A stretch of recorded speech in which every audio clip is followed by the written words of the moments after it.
প্রকাশ্য দুশ্মন। তোমরা বুঝবেই না যে শয়তান তোমাকে ধোঁকা দিচ্ছে। নেক স্রোতে মাঝে মাঝে ধোঁকা দিবে, ভালোটা মনে করাইয়া মন্দটা করাইয়া দিবে। মনে করবা কাজটা তো ভালো, কিন্তু শয়তান যে নেক স্রোতে ধোঁকা দিচ্ছে টের পাইবা না। যেমন মনে করেন, একটা উদাহরণস্বরূপ বলি, আপনাদের এদিকে আছে কিনা জানি না, আমাদের সমাজে সব জায়গাতে একটা সময় ছিল আল্লাহ সিন্নি, নাম হলো আল্লাহ সিন্নি। কিসের সিন্নি কথা বলেন? ছিল না? আপনাদের এখানে এখনো আছে নাকি? এখনো আছে না? এ শুনতে কত ভালো শোনায় না, আল্লাহ সিন্নি। কিন্তু এই আল্লাহ সিন্নি নামে যে সিন্নি মানুষ করে, এটা কোরআনে হাদিসে সাহাবীরা, নবী বা হকপন্থী কোনো ওলামায়ে কেরাম, কোনো ইমাম কেউ করেছে কথা বলেন? এবং এই আল্লাহ সিন্নির নামে আমরা কিছু গুনাহ আছে করি, যেটা শিরিক। এই সিন্নিটা তিন রাস্তার মোড়ে বা কিছু জায়গায় আমরা কলা পাতার মধ্যে দিয়া মিষ্টি টিষ্টি দিয়ে আবার রাখে যে এটা খাবে একজন।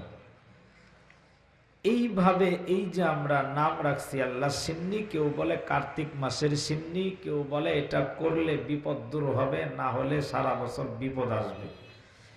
এই বিশ্বাস যদি কারো দিলে থাকে, তাইলে কি তার ঈমান পোক্ত হইল না দুর্বল হইল? কথা বলেন, কথা বলতে হবে। আব্বা বাজান কথা বলবেন, ভাই যা জিজ্ঞেস করবো উত্তর দিবেন। তাহলে আমি মনে করব যে কিছু লোক আছেন এমনিই, কিন্তু মাঠ ফাঁকা। এত ফাঁকা মাঠে কথা বলার অভ্যাস আমার নাই, কারণ যখনই বসি ভরা মাঠ পাই, লোক থাকে অনেক। আজকে আগে আগে বসে গেছি, আমার পরে ভাইজান আছে এবং আমি আরেক জায়গাতে কথা বলবো, সেজন্য আগেই বসে গেছি। আমি বলছি আমার আগে এসার পরে কাউরে দিয়েন না, আগে আগে বসমনি, লোকজন আগে আসলে আগেই লম্বা সময় কথা বললাম। কিন্তু আপনারাও বুদ্ধি করছেন যে 9টার আগে আমরা যাইতেছি না, যত বড় পিসা হুজুরে বসান। কিছু মানুষ আছে না, আবার কিছু আছে যে যত বড় আল্লাহর ওলি আসুক, খিচুড়ি না দিলে আমরা এর আগে আর যাইতেছি না। মানে এদের কাছে প্রধান বক্তা হইল খিচুড়ি। যখন খিচুড়ি আসে ওই সময় একটা ধাক্কা দিয়া মানে মাহফিলের প্যান্ডেল কানায় কানায় ভরে অনেক জায়গায়। আপনাদের দিকে না অনেক জায়গায় এটা আমরা দেখি আর কি, আছে না নাই?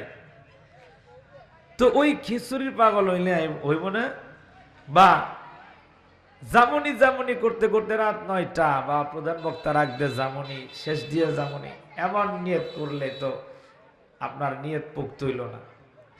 তো যে কথা বলতেছিলাম হাজিরিন, যে এই যে একটা উদাহরণ দিলাম, এমন অনেক আছে যে আমরা মনে করলাম ভালো একটা কাজ করতেছি, গ্রাম থেকে চাউল উঠাইয়া ভালো কাজ করলাম, কিন্তু আসলে কাজটা যে কত জঘন্য, এটা যদি কেউ জানে তাহলে ওদিন থেকে এর মাইরা ফেলাইলো আর কোনোদিন এই সিন্নিতে যাইব না, জীবনও যাইব না, যদি বুঝে আখেরাত ধ্বংস।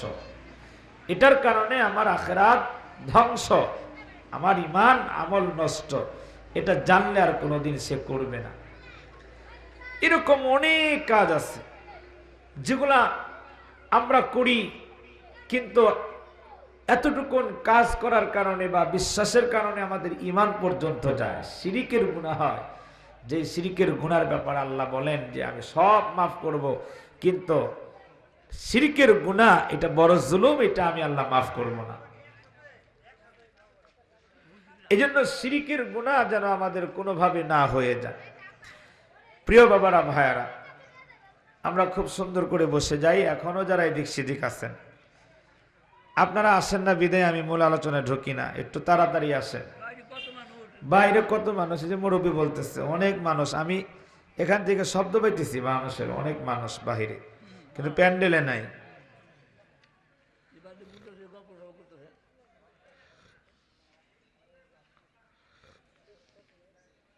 আপনারা যারা বাইরে আছেন আপনারা হয়তো ভিতরে আসেন, নাইলে আমাদের বাইরে নিয়ে যান। সবাই এক জায়গায় থাকি, ঠিক না? হয়তো আমরা বাইরে যাই, নাহলে আপনারা ভিতরে আসেন। বাইরে কেন, ডেলি তো বাইরে থাকেন, রাস্তায় তো হাঁটি ডেলি। আজকে তো রাস্তায় থাকার কথা না, আজকে বুদ্ধিমান যারা এরা তাড়াতাড়ি প্যান্ডেলে ঢুকবে, কথা বলেন ঠিক না? আর এটা গ্রামবাসী আপনারা সকলের উদ্যোগে মাহফিল, অন্তত আপনারা মসজিদ কেন্দ্রিক যে ঘরগুলা বাড়িগুলা আছে প্রত্যেকে যদি এসে বসে যায় মাহফিল তো এমনি ভরে যায়, ঠিক কিনা বলেন? এই জন্য নিজেদের মাহফিল মনে করে আমরা খুব তাড়াতাড়ি চলে আসি।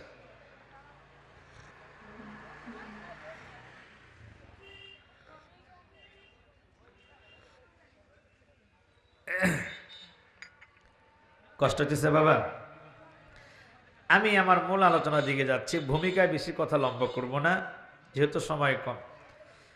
আমি কুরআনুল কারীমের সিরিয়াল অনুসারে অনেকের পরিচিত সূরা সূরাতুল কলাম, এই সূরার সম্ভবত 4 নম্বর আয়াতে কারিমা, ছোট্ট একটি আয়াতে কারিমা তেলাওয়াত করেছি এবং এই আয়াতের সাথে মিল রেখে 2টা হাদিসের টুকরা পড়ছি। এই আয়াত এবং হাদিসকে সামনে রেখে কিছু কথা বলবো। আল্লাহ তাআলা যেন আমাদের এখান থেকে ফায়দা নেওয়ার তৌফিক দেন, আমিন বলেন।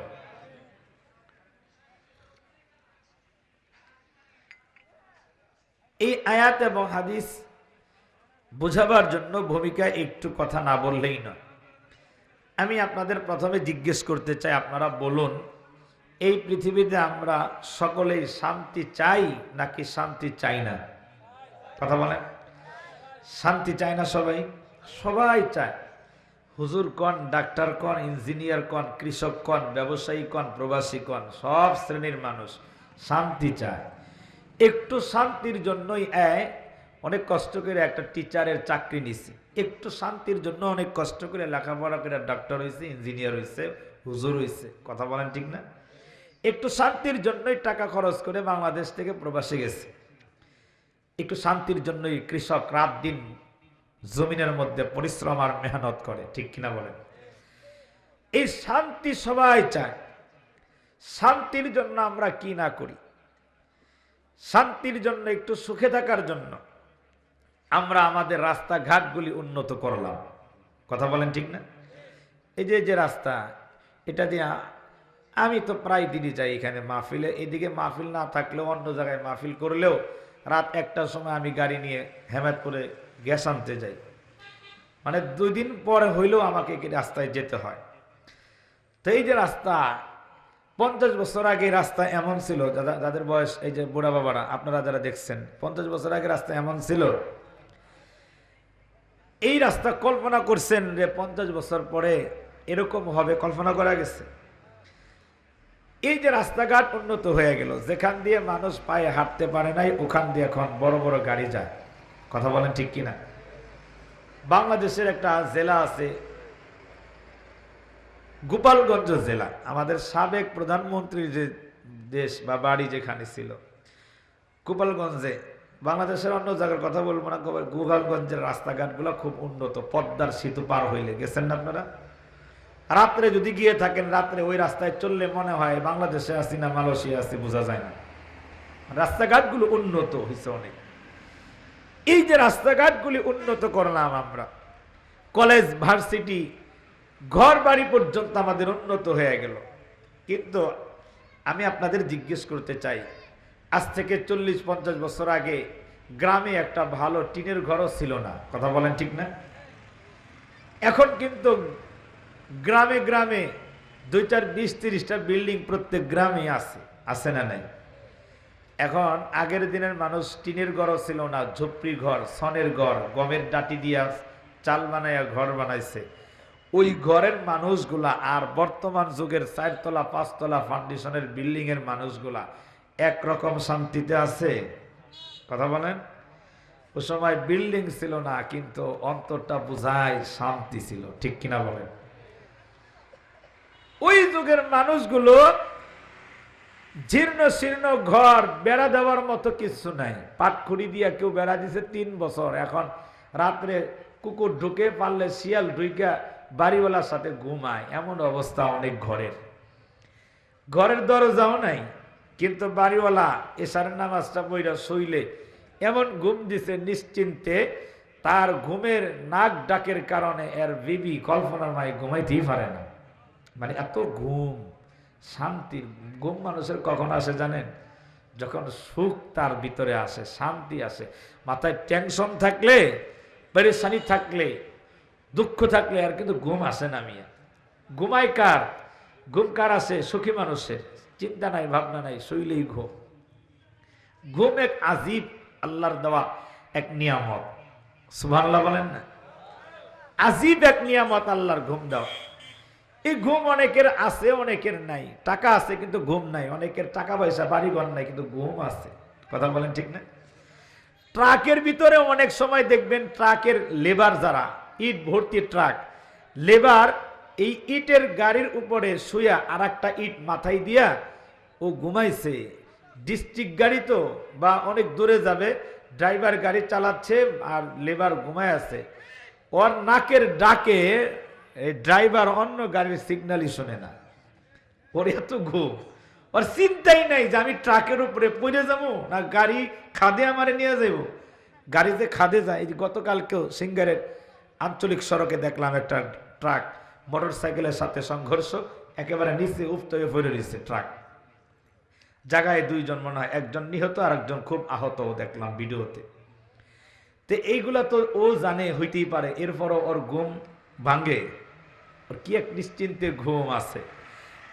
চলন্ত ট্রাকের মধ্যে ঘুমায়, আর পাঁচতলার মালিক পাঁচতলার উপরে শুয়ে রাত 12টার পরে এলো শোয়ার সুযোগ হয়েছে। অফিস টফিস আদালত যা আছে সব বন্ধ করে 12:30টার সময় বিছনায় গেছে। যাওয়ার পরে বিবিরে কয়, বিবি সাইডে ট্যাবলেট দাও। ঘুমের খালি সাইড ট্যাবলেট, খালি ঘুমেরই খাইলো। খাইয়ে এরপরেও এই ডান কাত বাম কাত ওদিক এদিক নানান টেনশন মাথায়। রাত বাজে 3:30টার ঘুম আসে না। কথা বলেন ঠিক না? এর ঘুম আসে না। ঘুম কি আজীব এক নিয়ামত আল্লাহ। আমার এক মামা ছিলেন, কষ্ট হইতেছে নি? আমার উস্তাদও আমার মামাও মক্তবে, যার কোরআন শরীফ যার কাছে পড়া শিখছে শুরু লগ্নে, মাওলানা আসাদুজ্জামান বাড়ি মোমেন শাহিতে। তো ওনার আমার এমন ঘুম আমার আল্লাহ দিচ্ছে। জামিরদা মাদ্রাসার শিক্ষক ছিল 2000 সালে আমি যখন পড়ি। তোরই ঘুমাইলে কাউরে চিনতো না, মানে ডাকতে গেলেও ভয় লাগতো। যদি কেউ ডাক দিত তাহলে ওইটাই মারতো। আমরা ছাত্র ছিলাম, কখনো কাছে গিয়ে ডাক দিইনি। আমাদের শিখাই দিচ্ছেন হুজুরে যে আমার ডাক দিবা না, আমার মাথার মধ্যে একটু হাত দিবা, আস্তে আস্তে আমি আস্তে আস্তে উঠবো। মানে ডাক দিলেই উঠেই সামনে যা ছিল বাড়ি শুরু করতো। ওনার অনেক ঘুম ছিল, এত ঘুম যে উনি নামাজের ভিতরে এরকম নামাজ পড়াইতেছে, আলহামদুলিল্লাহি রাব্বিল আলামিন আর রহমানির রহিম মালিকি ইয়াউমিদ্দিন, দাঁড়াইয়া নামাজের ভিতরে ঘুমাই গেছে আল্লাহর বান্দা। ইমামতি করতেছে, বুঝেন নাই? ইমাম সাহেব যদি নামাজে সূরা পড়তে পড়তে ঘুমায় যায়, মুসল্লিদের কি অবস্থা? না পারে কইবার, না পারে সইবার। ফতেপুর যখন চাকরি করে, ফতেপুর একদিন কি হয়েছে, আর হুজুর সালাম ফিরায় না, 5 মিনিট হয়ে গেছে সালাম ফিরায় না। হ্যাঁ, আত্মা এত দূরে শরীফ পড়তে পড়তে মক্কা মদিনায় গেছে গা। ঘুম এমন ঘুমাই গেছে। পরে মুসল্লি পিছন থেকে একজন ধাক্কা দিলে পরে আসসালামু আলাইকুম রহমতুল্লাহ, আসসালামু আলাইকুম। আরো আজীব কাহিনী শুনলে আরো হাসবেন। উনি জামিরতাই, আমাদের জামিরতা মেডিকেল, সরকারি মেডিকেলের কাছে একটা কালভার্ট আছে না, সাইকেল চালাইতো। তখন আমাদের নয়া জামিরতা মসজিদে ইমামতি করে আমাদের গ্রামে। ওই সময় সাইকেল চালাইতে চালাইতে ঘুমায় গেছে। সাইকেল চালাইবার যায় ঘুমায় গেলে এই মানুষ কি রাস্তায় থাকে? ওই কালভার্টের নিচ দিয়ে একেবারে সরিষা খেতে নামছে। না আমার পরে হাত গেল ভাঙ্গে, পরে হাত অপারেশন, মানে হাত, এই হাতের কারণে পরে আমাদের মসজিদ থেকে চাকরি চাললো। এই যে ঘুম আল্লাহ দিচ্ছে, এই ঘুম সবার নাই। কোটি টাকার মালিক দেখো অভাব হয় না দূর, কোটি টাকার মালিক দেখো অভাব হয় না দূর, গরিব ঘুমায় আরাম করে মনটা বাহাদুর। ঠিক কিনা বলেন? কোটি টাকার মালিক দেখো অভাব হয় না দূর, গরিব ঘুমায় আরাম করে মনটা বাহাদুর। ফিরাউনের লাশটি দেখো মিশর জাদুঘরে, ফিরাউনের লাশটি দেখো মিশর জাদুঘরে, খায় না মাটি পোকা মাকড় সবাই ঘৃণা করে, খায় না মাটি পোকা মাকড় সবাই ঘৃণা করে। হৃদয়ে থাকিবে যাহার নম্রতা সদা, রহমত আসিবে সেথা আল্লাহর আদা। বড়র বড়াই থাকিলে দিলে রহমত আসবে না, বড়র বড়াই থাকিলে দিলে রহমত আসবে না, নিজেকে নিজে ছোট মনে করিও সদা, নিজেকে নিজে ছোট মনে করিও সদা, ভোগবিলাসের বাড়ি গাড়ি পরে রবে সব, ভোগবিলাসের বাড়ি গাড়ি পরে রবে সব, থাকতে সময় স্মরণ কর আল্লাহ আমার রব। ঠিক কিনা বলে? বলতেছিলাম ঘুম আমার আল্লাহর আজীব এক নিয়ামত, যারে আল্লাহ দেয় নাই এই বুঝে ঘুম না আসার কি যন্ত্রণা। ওই যে বলতেছিলাম যে ঘরওয়ালার দরজা নাই, সনের ঘর বেড়া নাই, এ নাক ডাইকে ঘুমায়, নিশ্চিন্তে কোনো ভয় নাই। আর বর্তমান যুগের মানুষ বিল্ডিং দিছে, 1.5 কোটি টাকা দেখালি বিল্ডিং দিয়ে দিছে। এরপরে যে বিল্ডিং এ ঢোকার যে গেট, এই গেটটাই করছে 10 লাখ টাকা খরচ করছে। এই গেটের ভিতরে তালা লাগাইছে খালি 10,000 টাকা। কত টাকা? 10,000 টাকার তালা লাগাইছে। এরপরও এই বাড়িওয়ালা নিশ্চিন্তায় ঘুমাই পারে না, চিন্তা করে আজকে বুঝি আই লইনি, তালা বুঝি কাট লইনি। কথা বলেন ঠিক না? এই চিন্তায় আর ঘুম আসে না, কারণ বিল্ডিং যে 1.5 কোটি টাকা দিয়ে দিচ্ছে, আর বিল্ডিং এর ভিতরে 2-1 লাখ বা 2-4-20-30 লাখ টাকার মালামাল থাকতে পারে কি পারে না? এর তো ঘুম আসে না। ঘুমাইতে 3:30টার সময় ঘুমাইছে, মাত্র 1.5 ঘন্টা ঘুমাইছে। 1.5 ঘন্টা পরে ঘুম থেকে উঠে দেহে তালা সাইডে কাইটে, এরপরে ঘরে ঢুকে স্বর্ণের জিনিস যা ছিল আরো যা আছে সব নিয়ে বাগছে। কথা বলেন ঠিক না? এই যে গেল 5 দিনের আগের দিন মনে হয়, 2 দিন আগে, এই বাগুলি সোনা ট্যাংরা আপনারা জানেন কিনা? হ্যাঁ, সোনা ট্যাংরা এক বাড়িতে চুরি হয়েছে, শুনলাম 12 ভরি খালি স্বর্ণ নিছে, তার মানে 24 লাখ টাকা মেয়ে। এই যে 12 ভরি স্বর্ণ নিছে, এটা তো আসমান থেকে ফেরেশতা আইছিল। হ্যাঁ, কথা বলেন? আপনার মতো আমার মতো দেখতে শুনতে ভদ্র মানুষ, দাড়িও থাকতে পারে, জানি না কে নিছে। তো দেখতে শুনতে তো খুব বিশ্বাসের মতো মনে হয়েছে, কিন্তু কামটা তো ছেড়ে দিয়েছে। তো আমার কথা হলো, আগের দিনের মানুষের ঘর ভালো ছিল না, কিন্তু মানুষ ভালো ছিল, এই কারণে শান্তি ছিল। এখন ঘরগুলো মজবুত করছে, মানুষ চিন্তা করে নাই আসলে রাস্তাঘাট, ঘর, আমার এই পোশাক বা আমার আশপাশের যা আছে এগুলার চাইতে আমার বেশি উন্নত করা দরকার আমার চরিত্রটা। কথা বলেন ঠিক কিনা? সব উন্নত করছে, কিন্তু চরিত্র আস্তে আস্তে খালি দুর্বল হয়েছে। কথা বলেন ঠিক না? তুই ঘরওয়ালা, ঘর তো মজবুত, কিন্তু ঘরের কোনো মাল হেফাজতের সিস্টেম নাই। এমনও হয় যে আপনি ঘুমায় আছেন, আপনার বাড়িতে চোর হইয়া না, ডাকাত হইয়া কিছু কেটে আপনার সামনেই কেটে এরপরে আপনার ঘরে ঢুইকা শুধু আপনার কাছ থেকে মাল নেয় তা না, আপনার সামনে এমনও অনেক ঘটনা দেখছি, স্ত্রীকে স্বামীর সামনে ধর্ষণ করে, মার সামনে মেয়েকে ধর্ষণ করে, ছেলের সামনে মাকে ধর্ষণ করে, এরপরে মালামাল লুটপাট করে নিয়ে যায়। এরাও কিন্তু মানুষ। এটা আপনার আমার দৃষ্টিতে মানুষ, আল্লাহ কয় এরা মানুষ না, যার নাই কোনো হুঁশ এ কোনোদিন হয় না মানুষ। আল্লাহর কোরআন আল্লাহ কয় উলাইকা কাল আনআম বাল হুম আদল, এরা মানুষ না, এরা 4 পায়া গরু, ছাগল, কুকুর, হিংস্র প্রাণীর মতো। এই কথা কয়ে আবার আল্লাহ কয় বাল হুম আদল, না এদের মতো না, এরা কুত্তার চাইতে খারাপ, এরা শুয়োরের চাইতে খারাপ, এরা বান্দরের চাইতে খারাপ। কথা বলেন ঠিক কিনা? এরা বান্দরের চেয়ে খারাপ, শুয়োরের চেয়ে খারাপ, 4 পায়া জানোয়ারের চাইতেও আল্লাহ কয় খারাপ, কারণ ওর ভিতরে মানুষত্ব নাই। কথা বলেন ঠিক কিনা? মানুষ অনেক দামি, সবচেয়ে দামি।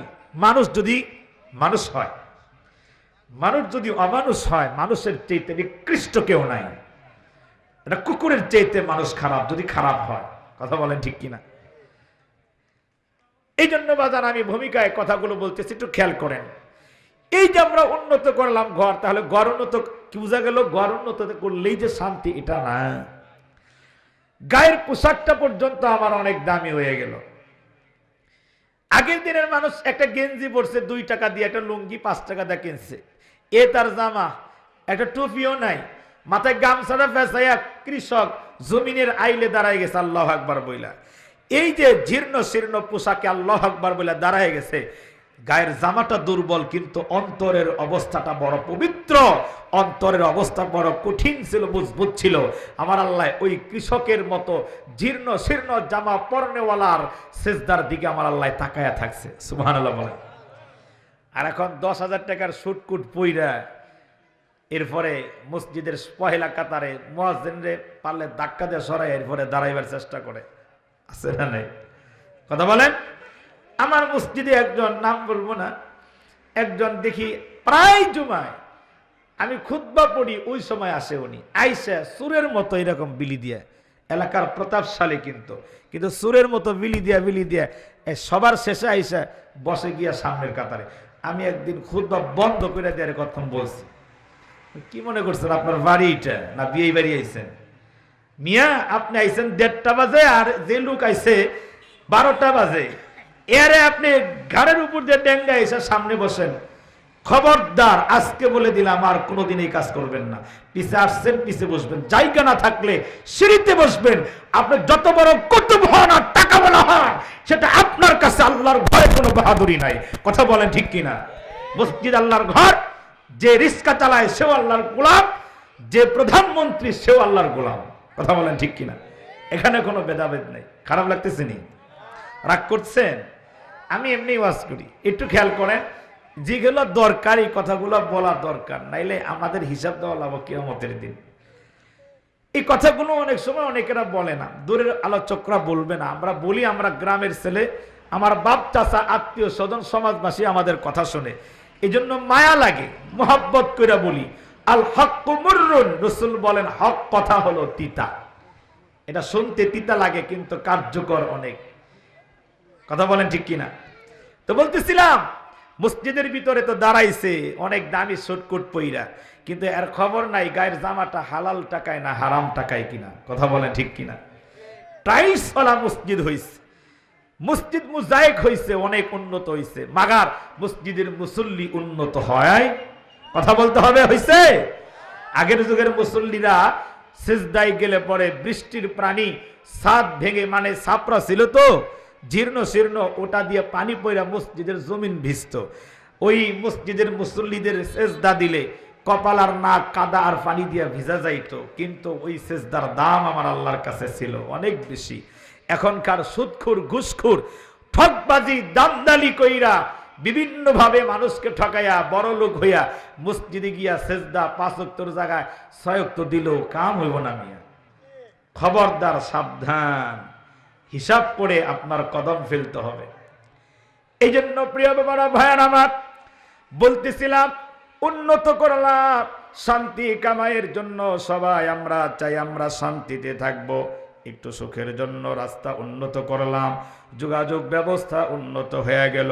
আগের যুগে চিঠির মাধ্যমে মানুষ খবর দিত, বিদেশ থেকে চিঠি দিলে চিঠি এসে আবার উত্তর পাঠাইতে 1 মাস সময় চলে যাইত। চিঠির উত্তর পেতে পেতে এই মাঝখানে ওই লোকে জীবিত না মৃত এটা জানতো না। ঠিক কিনা বলেন? এটারে এখন উন্নত হয়ে গেছে, এমন উন্নত মোবাইল যুগ হয়ে গেল। মোবাইলের মাধ্যমে কথা বলতো মানুষ, জানতে পারতো কেমন আছে কোথায় আছে, এটা শুধু শুনতো আর বলতো। কিন্তু এটার আরো আধুনিকায়ন হয়ে গেল, ডিজিটাল হয়ে গেল। এখন শুধু